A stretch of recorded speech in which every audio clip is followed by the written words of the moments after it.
Hello दोस्तों, आज मैं एक ऐसे ग्रेटेस्ट साइंटिस्ट की बात करने वाला हूँ जिसने हमारी दुनिया को बदल कर रख दिया, लेकिन फिर भी हम उसके नाम से भी शायद नहीं वाकिफ हैं। जी हाँ, जब भी ग्रेट साइंटिस्ट की बात होती है या ग्रेट इन्वेंटर की बात होती है तो हमारे दिमाग में सबसे पहले Thomas Edison, Benjamin Franklin, Albert Einstein जैसे नाम आते हैं। लेकिन एक ऐसा आविष्कारक जिसके इन्वेंशन से हम चारों ओर से घिरे हुए हैं, फिर भी उसे हम नहीं जानते। मैं दावे के साथ कह सकता हूँ कि आपके 20 मीटर की दूरी के अंदर उसका कोई ना कोई आविष्कार होगा ही, और मोस्टली चीजें उनके इन्वेंशन पर ही चलती हैं। हम बात कर रहे हैं इलेक्ट्रिसिटी और उसकी खोज करने वाले निकोला टेस्ला की।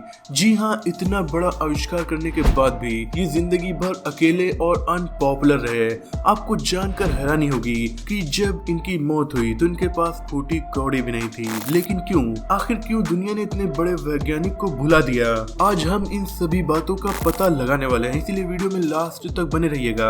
और वीडियो स्टार्ट करने से पहले इसे लाइक कर दीजिए और नए व्यूअर्स चैनल को सब्सक्राइब करके बेल आइकन को जरूर प्रेस कर लें। दोस्तों, निकोला टेस्ला का जन्म 10 जुलाई 1856 में ऑस्ट्रियन स्टेट क्रोएशिया के एक गांव में हुआ था। दोस्तों, ये एक मिथ है या फैक्ट, ये प्रूफ नहीं हुआ है, लेकिन फिर भी हम आपको बता देते हैं कि जब इनका जन्म हुआ था तब थंडर स्टॉर्म चल रहा था। ये बात सच है। और तभी नर्स ने कहा कि ये बच्चा डार्कनेस से घिरा रहेगा, लेकिन उसकी माँ ने कहा मेरा बच्चा चाइल्ड ऑफ लाइट बनेगा। कमाल की बात है कि दोनों बातें सच निकली। निकोला टेस्ला बचपन से ही अपनी स्मार्टनेस से अपने टीचर्स को प्रभावित कर चुके थे। वो मेंटल कैलकुलेशन में इतने माहिर थे कि अपने मन में ही इंटीग्रेशन कैलकुलेशन के क्वेश्चंस सॉल्व कर लेते थे। इसी वजह से उनके टीचर्स को लगता था कि वो कहीं से चीटिंग कर रहे हैं। निकोला टेस्ला का एक भाई भी था, लेकिन उसकी घोड़े से नीचे गिरने की वजह से मौत हो गई।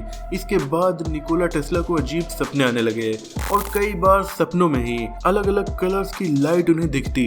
ये कुछ दिनों के बाद ठीक हो गया। निकोला टेस्ला के फादर एक प्रीस्ट थे जो चाहते थे कि निकोला भी उनकी तरह चर्च में प्रीस्ट बने। उन दिनों यूरोप में बच्चों के पास सिर्फ दो ऑप्शंस होते थे, या तो आर्मी में भर्ती हो जाओ या चर्च में प्रीस्ट बन जाओ। टेस्ला को इन दोनों में दिलचस्पी नहीं थी। बचपन में उन्होंने सपना देखा था कि वो यूएसए जाकर नायग्रा फॉल्स की एनर्जी को इलेक्ट्रिसिटी में बदल रहे हैं, और इन्हीं सब सपनों के बाद उन्हें इलेक्ट्रिसिटी से प्यार हो गया।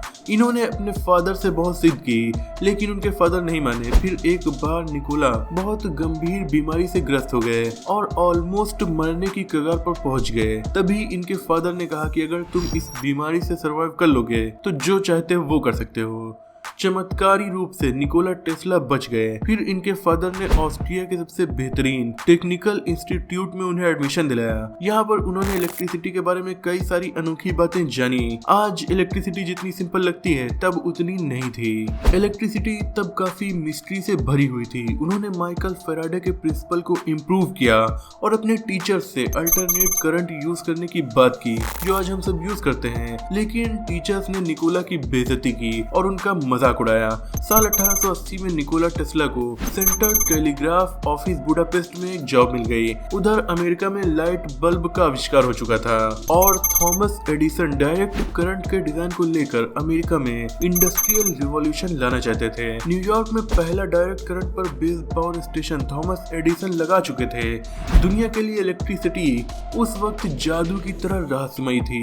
जगह जगह शॉर्ट सर्किट से आग, सड़क पर जानवरों की करंट से मौत लगने से इलेक्ट्रिसिटी के प्रति लोगों के दिल में एक डरावना माहौल था। निकोला टेस्ला थॉमस एडिसन के साथ वर्क कर रहे थे और थॉमस के कई इन्वेंशंस को वो इम्प्रूव भी कर रहे थे। थॉमस मानते थे कि कंपनी में थॉमस से ज्यादा स्मार्ट बस निकोला टेस्ला ही हैं। थॉमस निकोला की काफी ज्यादा तारीफ करते थे और निकोला उनके खास एम्प्लॉय भी थे। इसीलिए निकोला ने सोचा कि अगर वो अपने अल्टरनेट करंट वाले मॉडल थॉमस को बताएंगे तो थॉमस उनकी फंडिंग में जरूर मदद करेंगे।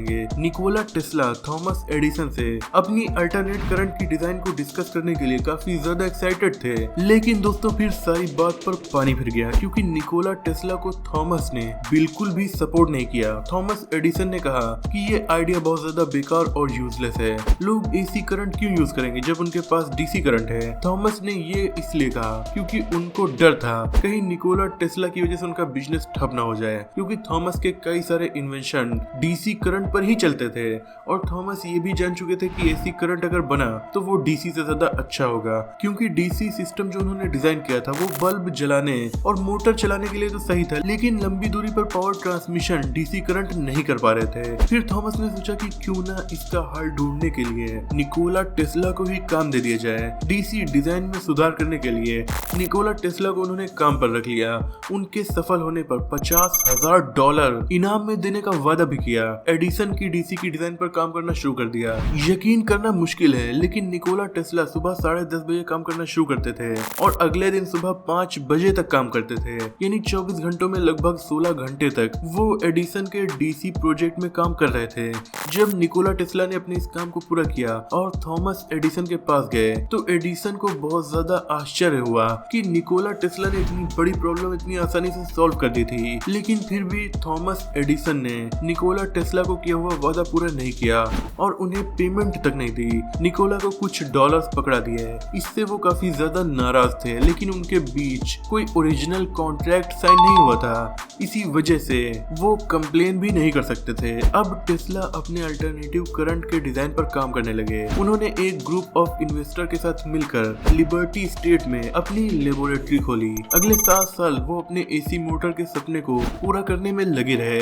इसके साथ ही सभी कंपोनेंट जो एसी सिस्टम में इस्तेमाल होते हैं और आज तक इस्तेमाल किए जा रहे हैं, उनका आविष्कार भी इसी लैब में किया गया। एक साल में उन्होंने 22 आविष्कारों के पेटेंट अपने नाम करा लिए थे जो एसी सिस्टम पर बेस्ड थे। पिट्सबर्ग के इंडस्ट्रियलिस्ट जॉर्ज वेस्टिंगहाउस ने निकोला के टैलेंट को समझा और उन्होंने निकोला की एसी डिजाइन का पेटेंट $1 मिलियन में खरीदने का ऑफर दिया, जिसे टेस्ला ने स्वीकार कर लिया। उनकी इतनी ज्यादा सक्सेस से एडिसन जल रहे थे और उन्हें डर था कि डीसी करंट पर काम करने की वजह से उनका बिजनेस कहीं ठप न हो जाए। एडिसन और टेस्ला के बीच करंट की लड़ाई शुरू हो गई। एडिसन ने टेस्ला के खिलाफ बैड इमेज बनाने की कोशिश की और एसी सिस्टम को बहुत खतरनाक बताया, जो टेस्ला और वेस्टिंगहाउस कंपनी ने मिलकर बनाया था। एडिसन ने लोगों के बीच जाकर जानवरों पर एसी करंट का गलत यूज किया, जिससे लोगों में टेस्ला के डिजाइन पर डर खड़ा हो गया और टेस्ला की निगेटिव इमेज दुनिया के सामने बन गई। एडिसन ने फांसी की सजा दिए गए कैदियों को भी एसी करंट के झटके से मौत के घाट उतरवा दिया, बस ये साबित करने के लिए कि टेस्ला का सिस्टम बहुत ज्यादा बेकार है।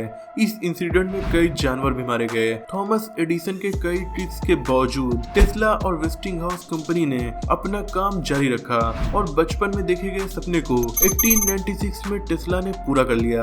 उन्होंने नायग्रा फॉल्स की पावर का इस्तेमाल करके एक बहुत विशाल इलेक्ट्रिक मोटर और जनरेटर नायग्रा फॉल्स में इंस्टॉल किया, जिससे इलेक्ट्रिकल एज की शुरुआत हुई। टेस्ला के इसी एसी डिजाइन से अमेरिका में जगह जगह घर रोशन हो गए। अब ये बिजली तारों के जरिए लंबी दूरी तक लोगों के घरों में जाने लगी, जो डीसी करंट कभी नहीं पहुंचा सकता था। डीसी करंट को आज भी टॉर्च जैसी छोटी मोटी चीजों में इस्तेमाल किया जाता है, लेकिन हमारे घर में जितनी भी लाइट आती है वो सब एसी करंट की होती है और सारे सिस्टम अब एसी करंट पर ही वर्क करते हैं। करंट की इस लड़ाई में निकोला टेस्ला ने थॉमस एडिसन को हरा दिया था और जीत हासिल कर ली थी। निकोला टेस्ला ने इसके बाद कई अलग अलग इन्वेंशंस किए, जिन्हें आज भी इस्तेमाल किया जाता है। एक्सपर्ट्स की माने तो रेडियो की खोज जी मार्कोनी ने नहीं बल्कि निकोला टेस्ला ने की थी। आपको जानकर हैरानी होगी, लेकिन जी मार्कोनी के रेडियो की खोज को अमेरिका के सुप्रीम कोर्ट ने अमान्य ठहराया था। इसके बाद उसने इस आविष्कार का पेटेंट निकोला टेस्ला को ही दे दिया था। निकोला टेस्ला ने कई सारी बुक्स को पढ़ा। वो 8 से ज्यादा लैंग्वेज बोल पाते थे, लेकिन उनका एक आविष्कार है जिसे आज भी रहस्यमय माना जाता है। निकोला टेस्ला के मुताबिक उन्होंने एक ही वक्त में भूत, भविष्य और वर्तमान को देखा था। निकोला टेस्ला ने अपने वक्त में कई हैरत अंगेज भविष्यवाणियां भी की थी, जो आगे चलकर सही साबित हुई। जिंदगी के आखिरी दिनों में उनके कुछ एक्सपेरिमेंट अनसक्सेसफुल हुए। इस वजह से वो डिप्रेशन में चले गए। उन्होंने लोगों से मिलना जुलना बंद कर दिया और अकेले ही रहने लगे। 1943 में इस महान आविष्कारक की मौत हो गई। निकोला टेस्ला ने कई बड़ी बड़ी साइंटिफिक खोजें की, जिनका उन्हें कभी श्रेय ही नहीं दिया गया।